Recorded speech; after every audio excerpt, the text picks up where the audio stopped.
Gorakhpur cantt satellite station से चलेगी passenger train. इन train का शेड्यूल तैयार। गोरखपुर कैंट स्टेशन को सैटेलाइट स्टेशन बनाने का काम पूरा होने के साथ ही यहां से ट्रेन को चलाने की औपचारिकताएं पूरी हो गईं। आचार संहिता खत्म हो जाने के बाद पहले चरण में नरकटियागंज और सीवान की तरफ जाने वाली पैसेंजर ट्रेन का संचालन किया जाएगा। यूपी में बेसिक शिक्षा विभाग नए सत्र में चलाएगा ये अभियान। हर दिन हर सप्ताह देनी होगी रिपोर्ट। निःशुल्क और अनिवार्य बाल शिक्षा का अधिकार अधिनियम 2009 के तहत बेसिक शिक्षा विभाग नए सत्र में 6 से 14 वर्ष की आयु तक 100% बच्चों को मुफ्त शिक्षा के लिए अभियान चलाएगा। शैक्षिक सत्र 2024-25 में बच्चे की आयु 6 वर्ष होने पर कक्षा 1 में दाखिला लिया जाएगा। 6 साल से कम आयु के बच्चों का नामांकन बाल वाटिका में होगा। बेसिक शिक्षा निदेशक ने कहा कि नामांकन के समय बच्चे के परिवार का राशन कार्ड नंबर श्रेणी भी दर्ज होगी। नौकरी से संकट चला, प्रशिक्षण का पेच अभी भी फंसा। उत्तर प्रदेश के परिषदीय प्राथमिक स्कूल्स में 69,000 शिक्षक भर्ती के तहत चयनित तकरीबन 35,000 बीएड डिग्रीधारियों की नौकरी से संकट तो टल गया, लेकिन प्रशिक्षण का पेच अभी भी फंसा हुआ है। राष्ट्रीय अध्यापक शिक्षा परिषद के 28 जून 2018 की अधिसूचना के आधार पर बीएड डिग्रीधारियों को प्राथमिक विद्यालयों की शिक्षक भर्ती में शामिल किया गया था। नोएडा एयरपोर्ट के पास 200 एकड़ जमीन पर बसेगी इलेक्ट्रिक सिटी। उत्तर प्रदेश के मुख्यमंत्री योगी आदित्यनाथ का सपना है कि नोएडा इंटरनेशनल एयरपोर्ट के पास हर तरीके का विकास हो, नोएडा एयरपोर्ट के पास तमाम तरीके की सुविधा मिले। इस सपने को उत्तर प्रदेश के सभी अधिकारी पूरा करने में लगे हैं। अब एक और बड़ा फैसला लिया गया है। फैसला यह है कि नोएडा इंटरनेशनल एयरपोर्ट के पास 200 एकड़ भूमि पर इलेक्ट्रिक सिटी बसाई जाएगी। एनपीसीआईएल में एग्जीक्यूटिव ट्रेनी के 400 पदों पर वैकेंसी, 30 अप्रैल तक करें apply. Clear power corporation of India limited ने कई पदों पर भर्तियां जारी की हैं। एनपीसीआईएल के द्वारा कार्यकारी प्रशिक्षु यानी एग्जीक्यूटिव ट्रेनी के पदों के लिए आवेदन मांगे गए। इस भर्ती में उन्हें उम्मीदवारों का चुनाव किया जाएगा जिन्होंने गेट 2022, 2023 या 2024 की परीक्षा पास की। रजिस्ट्रेशन प्रोसेस शुरू हो चुका है। योग्य उम्मीदवार एनपीसीआईएल की आधिकारिक वेबसाइट के माध्यम से ऑनलाइन अप्लाई कर सकते हैं। लखनऊ की दोनों लोकसभा सीट्स का हाल। राजधानी लखनऊ में लोकसभा की 2 सीटें हैं। आमतौर पर वोट डालने में ग्रामीण मतदाता शहरी से ज्यादा जागरूकता दिखाते हैं। लखनऊ में ये चलन कुछ अलग तरह से नजर आता है। शुरुआती 6 लोकसभा चुनाव में शहरी मतदाताओं ने ग्रामीण सीट के मुकाबले ज्यादा मतदान किया है। स्मृति ईरानी का राहुल गांधी पर हमला, बोली वायनाड में आतंकी संगठन के साथ मिलकर लड़ रहे चुनाव। केंद्रीय मंत्री स्मृति ईरानी ने बृहस्पतिवार को एक बार फिर से राहुल गांधी पर हमला बोला। बृहस्पतिवार को अमेठी के मेदन मवई में आयोजित कार्यक्रम के बाद कहा कि राहुल गांधी ने वायनाड से नामांकन के दौरान लिखकर घोषित किया कि वायनाड हमारा घर है। जब वो राहुल गांधी का घर है तो अमेठी क्या है। कहा कि मैंने लोगों को रंग बदलते देखा है, परिवार बदलते पहली बार राहुल गांधी को देखा। राहुल गांधी आतंकी संगठन के साथ मिलकर वायनाड का चुनाव लड़ रहे हैं। 25 अप्रैल से पहले आएगा यूपी बोर्ड का परिणाम। यूपीएमएसपी तोड़ सकता है अपना record. UP board high school और इंटर का परीक्षा परिणाम 25 अप्रैल से पहले जारी किया जा सकता है। अगर 25 से पहले परिणाम जारी हुआ तो यूपी बोर्ड अपना ही रिकॉर्ड तोड़ेगा। इसके पहले 2023 में बोर्ड ने 25 अप्रैल को परिणाम जारी किया था। यूपी बोर्ड की परीक्षाएं 25 फरवरी से शुरू हुई थी। परीक्षा में प्रदेश भर के करीब 55 लाख विद्यार्थी शामिल हुए थे। हर हर महादेव के जय घोष से भक्तों का स्वागत करेंगे पुलिसकर्मी। पुजारी की ड्रेस पहनकर तैनात। श्री काशी विश्वनाथ धाम में पुलिसकर्मी अब श्रद्धालुओं का स्वागत हर हर महादेव के जय घोष से करेंगे। मंदिर में श्रद्धालुओं के साथ बेहतर व्यवहार और अच्छा माहौल बनाने के लिए मंदिर के गर्भगृह में पुलिसकर्मियों को पुजारियों की वेशभूषा में तैनात किया गया है। पहले दिन का ये बदलाव श्रद्धालुओं के लिए भी अच्छा रहा। सीपी मोहित अग्रवाल के निर्देश के बाद धाम क्षेत्र में इसकी पहल शुरू हो गई। वोटर्स को लुभाने के लिए इस राज्य में सर्वाधिक प्रचार अभियान। यूपी, एमपी, राजस्थान राज्यों के आंकड़े करेंगे हैरान। लोकसभा चुनाव 2024 का प्रचार इस बार भले ही सड़कों पर नजर नहीं आ रहा, लेकिन भारत निर्वाचन आयोग से प्रचार की अनुमति मांगने के खूब आवेदन भारत निर्वाचन आयोग को पहुंच रहे हैं। आयोग की हालिया रिपोर्ट के अनुसार आचार संहिता प्रभावी होने से अनुमति के लिए अब तक देश भर में 73,000 से अधिक आवेदन आ चुके हैं। पीएम मोदी की सभाओं में महिलाओं को तवज्जो, सत्ता के लिए शक्ति को साध रही भाजपा। सत्ता बरकरार रखने के लिए भारतीय जनता पार्टी शक्ति को साधने में लगी है। 2024 के प्रधानमंत्री नरेंद्र मोदी के प्रचार अभियान के केंद्र में आधी आबादी को रखा गया। प्रधानमंत्री की रैलियों में मंच पर महिलाओं को खास तवज्जो दी जा रही है। मंच पर आधी आबादी की मौजूदगी बढ़ाई गई। पीएम की सभी रैलियों का संचालन भाजपा की महिला नेत्रियों से कराया जा रहा है। प्रधानमंत्री का संदेश आधी आबादी तक पहुंचाने का जिम्मा भाजपा महिला मोर्चा को सौंपा गया। 2 माह में तैयार होंगी शहर की ये 3 सड़कें, मिलेंगी राहत।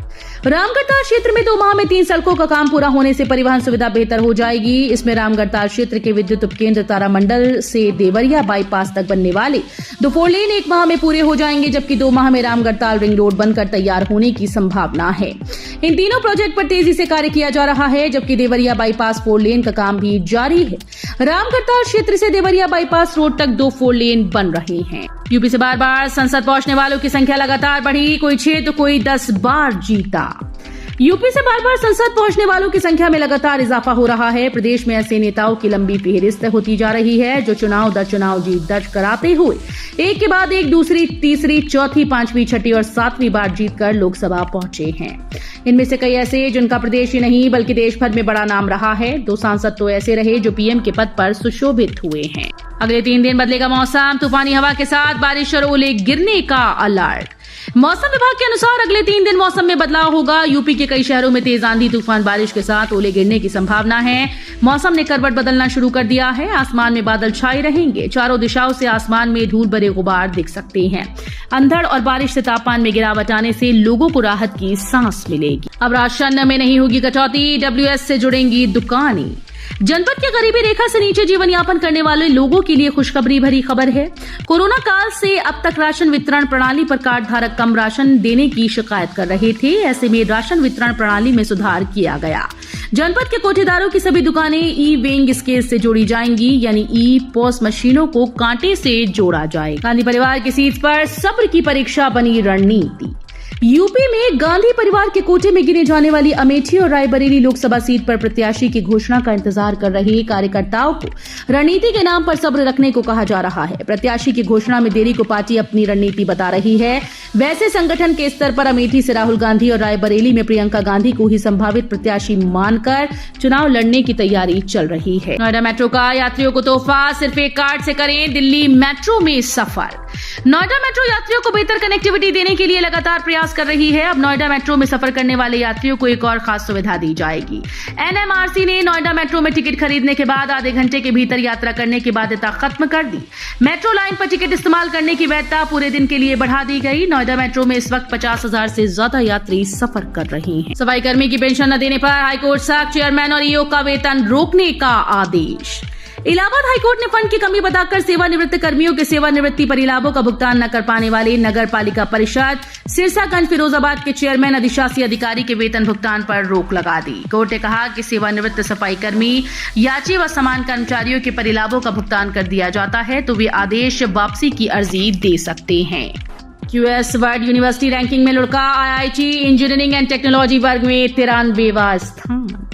क्यूएस वर्ल्ड यूनिवर्सिटी रैंकिंग 2024 में आईआईटी कानपुर की रैंक लुढ़क गई। संस्थान को इंजीनियरिंग व टेक्नोलॉजी वर्ग में 93वां स्थान मिला, जबकि बीते साल रैंक 85वीं थी। संस्थान को विश्व में इस बार इलेक्ट्रिकल में 96वां स्थान मिला, जबकि पिछले साल रैंक 87 मिली थी। इंडियन नेवी को मिलेंगे ऐसे जहाज जो बन जाएंगे सभी युद्धपोतों की गार्जियन। भारतीय नौसेना के लिए पहले फ्लीट सपोर्ट शिप्स की स्टील कटिंग का काम शुरू हो गया। फ्लीट सपोर्ट शिप का मतलब वो जहाज जो युद्ध के दौरान हमारे युद्धपोतों की मदद करेंगे। स्टील कटिंग का मतलब उनके ढांचे के निर्माण के लिए स्टील को आकार देना शुरू कर दिया गया। स्टील कटिंग के कार्यक्रम में नौसेना के अधिकारी और जहाज बनाने वाली कंपनी यानी हिंदुस्तान शिपयार्ड लिमिटेड के अधिकारी मौजूद थे। आज 12 अप्रैल को बंद रहेगी रिजर्वेशन सेवा। भारतीय रेलवे यात्रियों की सेवा में 24 घंटे काम करती रहती है। यही वजह है कि रेलवे को मेंटेनेंस और सॉफ्टवेयर अपग्रेड से जुड़े काम करने का समय नहीं मिल पाता। मेंटेनेंस के काम करने के लिए रेलवे को बीच बीच में ब्लॉक लेना पड़ता है। कुछ ऐसा ही आज 12 और 13 अप्रैल की मध्य रात्रि को होने वाला है। उत्तर रेलवे ने जानकारी दी है कि इस दौरान रेलवे की दिल्ली पीआरएस सर्विस 11:45 पर सुबह से 4:15 तक बंद रहेगी। सीएम योगी और प्रियंका गांधी की होगी रैली। सुरक्षा में तैनात रहेंगे 700 जवान। उत्तर प्रदेश के सीएम योगी आदित्यनाथ व कांग्रेस की राष्ट्रीय महासचिव प्रियंका गांधी 13 अप्रैल को हल्द्वानी व रामनगर में जनसभा करेंगे। दोनों माननीयों की सुरक्षा के लिए पुलिस ने कमर कस ली है। 4 कंपनी पीएसी समेत 700 पुलिसकर्मी माननीयों की सुरक्षा में तैनात रहेंगे। यूपी की 4 सीटों पर हाथी की चाल से मुरझा सकता है कमल। पिछले कुछ चुनाव में राजनीतिक गलियारों में मायावती के ऊपर भारतीय जनता पार्टी के बी टीम होने का टैग लग रहा था, पर इस बार जिस तरीके से भारतीय जनता पार्टी ने चुन चुन के प्रत्याशी उतारे हैं, वो प्रत्याशी कुछ जगहों पर इंडिया गठबंधन के लिए मुश्किलें तो हैं ही, वहीं कुछ जगहों पर वो एनडीए के प्रत्याशियों को भी परेशान कर सकते हैं। अंबेडकर शोभा यात्रा के लिए आगरा में ट्रैफिक डायवर्ट, कड़ी सुरक्षा के बीच ये रहेगा यात्रा का रूट। आगरा में अंबेडकर शोभा यात्रा के लिए Devri road Nandpura dairy farm ground में भीमनगरी सजाई जा रही है। आगरा में 14 अप्रैल की शाम से यातायात व्यवस्था लागू होगी। रात को नो एंट्री नहीं खुलेगी। ड्रोन से सभी इलाकों पर नजर रखी जाएगी। आगरा में डॉक्टर भीमराव अंबेडकर शोभा यात्रा के मद्देनजर सुरक्षा के कड़े इंतजाम किए गए हैं। यातायात व्यवस्था में फेरबदल होगा। एमबीबीएस सीट्स में होगा बंपर इजाफा। 112 नए मेडिकल कॉलेजेस को मिली मंजूरी, 22 यूपी और 1 दिल्ली में। एमबीबीएस का डॉक्टर बनने का सपना देख रहे विद्यार्थियों के लिए अच्छी खबर है। नेशनल मेडिकल कमीशन ने देश भर में 112 नए मेडिकल कॉलेजेस की स्थापना को मंजूरी दी। इससे देश में मेडिकल कॉलेजेस की संख्या 800 के पार हो जाएगी। वर्ष 2013-14 के बाद से मेडिकल कॉलेजेस की संख्या करीब दुगनी हो गई है। वहीं एमबीबीएस की सीट्स में 110% का इजाफा दर्ज किया गया है।